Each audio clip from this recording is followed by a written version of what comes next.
If you're looking into trying out the newest platform fighter, Rivals of Aether II, it can be pretty confusing at first, especially if you've never played a fighting game before. You're here though, which means you want to learn and get better. So I'll be showing you a quick and simple guide on how to get started, how the system mechanics work, and what your general game plan should be. For context, I've been playing Smash Ultimate for about 5 years now, and also started playing traditional fighters about 2 years ago, such as Street Fighter 6, Guilty Gear Strive, and Tekken. I'm aiming to make this guide for people who have never played a fighting game before, as well as experienced players who just want to try something new. Before we start, I want to talk about what controller you should use. This game supports really any controller, but it's best experienced with a pad controller. Controllers like the PlayStation controllers, Xbox Series controllers, Switch Pro controller, any of those work great. Controllers designed for traditional fighting games like a fight stick, leverless, or even a keyboard also work fine. I personally haven't seen anyone play with one, but I've tested with my own controllers and can confirm it works just fine. In the end, stick to whatever you're most comfortable with. Let's first head over to training mode. Go local, training, and pick any character. Don't worry about how good your character is. The viability of a character won't come into play until the top level, so just go with whoever you vibe with the most. I'm gonna pick Zed or Burn. And for the stage, let's just go with the basic training stage. Here we are. Let's go over movement first. You can move left and right with the left stick.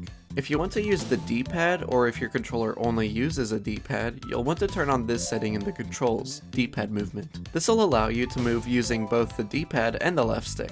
You can also walk by tilting the stick slightly, or if you have D-pad movement, you have to have a walk modifier. Jumping is pretty self-explanatory. You've got a ground jump and an air jump.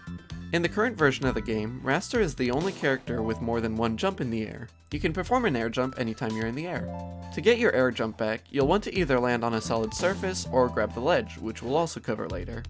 While in the air, you can also do a fast fall, which it's in the name, fast fall. Your main defensive button is the shield. This itself comes with a lot of mechanics. Pressing shield and down will give you a spot dodge, which can be used to avoid attacks of any kind. Shield plus left or right will give you a roll, similar to a spot dodge but gives you a bit more movement. Shield plus attack will give you a grab, but I do recommend having a grab button just so that you could do a dash grab, which generally gives you more distance. Shield plus special will give you a parry. When you successfully parry a strike, your opponent is left vulnerable for a second or so, while parrying a projectile will instead reflect it back. Be careful using your shield too much though. If your shield is damaged or you hold it for too long, you'll be sent into the air, leaving you wide open for a big punish. The way to beat shields is to grab. The shield button also allows you to tech, which helps you recover faster when you're sent flying or when you're in this tumble animation. In the air, the shield button has different effects. While you don't have something like an air throw or an air parry, you do have access to air dodges. Letting the stick go to neutral will give you a neutral air dodge, which halts your air drift for a bit. Holding a direction will give you a directional air dodge. I'd recommend mostly using directional air dodges since you can not only avoid an attack, but also recover quicker and get a better position. Alright, now for the actual fighting in said fighting game. Your normal attack button has a lot of different moves hidden in one. First you have jab. Every character's jab is different, but the first and second hit can usually be cancelled into a tilt attack, allowing you to get better combos. Tilt attacks are performed by slowly tilting the stick and pressing attack. They're quick and effective moves to throw out and will most likely be your most used move on the ground, since many of them can start combos. Strong attacks, which are definitely not called smash attacks, are slower but stronger moves. They're performed by quickly holding a direction and pressing attack, and you can also charge them up to do more knockback. These are great at taking your opponent's stock, but can be predicted if you throw them out too much. Similar to tilt attacks, you also have access to aerial attacks. You have a neutral air, up air, forward air, down air, and back air. Pressing down as soon as you hit an opponent allows you to get quicker and better combos. This is also called hit falling. Raster is the only character right now that has aerial strong attacks, so he can charge them up in the air. Yeah, Raster is just a weird character all around, don't think about it too much. Specials are what separates every character and makes them unique. Specials follow a trend of helping in specific areas. For example, up plus special is usually going to help you get back to the stage, side plus special will give you a burst of momentum, etc. These change with every character though, so play around with your specials and see what they do. The last attack I will talk about is grab. Inputting a direction will give you a different throw, all of which give you different rewards. Some help with combos, and some help with taking your opponent's stock. Grabs also have a very simple coin flip mechanic. You can press attack to do a normal pummel, or press special to do a special pummel. Your opponent, however, can try to guess which pummel you're going to use, and if they guess right, they break out of the grab. Special pummels also grant you different properties depending on your character, so try it out for yourself. For the fighting game fans out there, you might be surprised to hear that jump does not beat grab. To me, this is fine, since you can avoid getting grabbed with the spot dodge. It also helps extend combos, so I personally don't think it's that bad.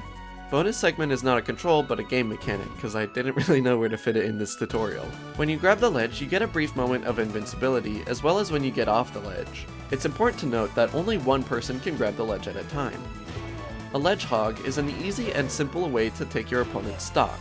Watch your invincibility though, since a recovery with a hitbox will easily get you punished. Now that you know how the controls and mechanics work, let's move on to your game plan. Your goal is to send your opponent to the blast zone. Something important to note is that the side and bottom blast zone will kill you, but the top one actually won't. You can still get knocked into the top blast zone and die though.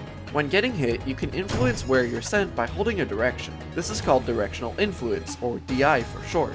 DIing the correct way will help you survive longer, but inputting the wrong DI might get you killed earlier than usual.